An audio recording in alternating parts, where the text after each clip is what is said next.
السلام عليكم.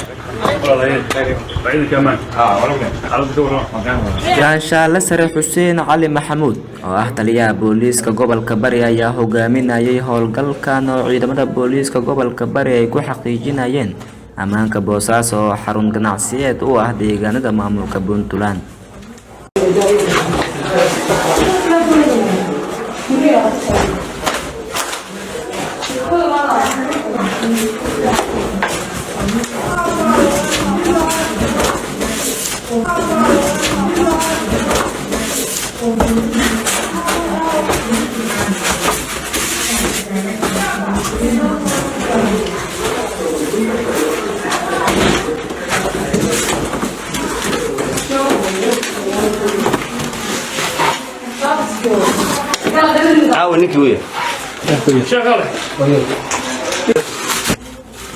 shakhsiyaad sida la sheegay liddi ku ahaa ammaanka ayaa lagu soo qabqabtay howlgalkan sida uu warbaahinta u sheegay Gaashaale Sare Xuseen Cali Maxamuud.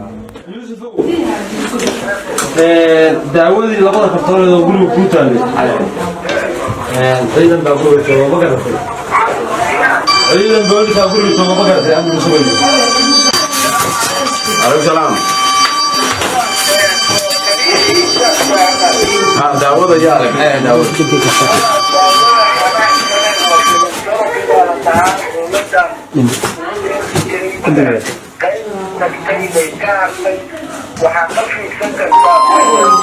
Boosaaso waxay martigelin doontaa doorashada xubnaha aqalka hoose ee baarlamaanka Soomaaliya waxaana muddooyinkan dambe ka soconaya howlgallo amniga lagu xaqiijinayo si aan loo rabshadayn doorashada ay martigelinayso.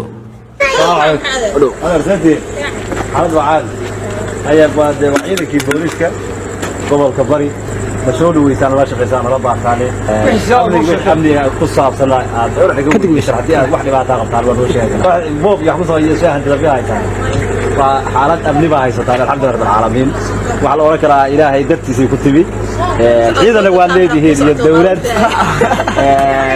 waxa la oran karaa marka wax kasta ilaahay xaqiisa ka sugnaatay ma hadda iskale nabadgelyada iyo nasiib barwaaqada haddana ciidanka iyo dawladdaas ku fadhidaan nabadgelyada ay ka qoyshaan waxaan ilaa gacan laga siisaanay wixii amniga nala soo dhaweysaan la qabo Abuukar Cali Cadaabe Abuukar Yare warbaahinta City.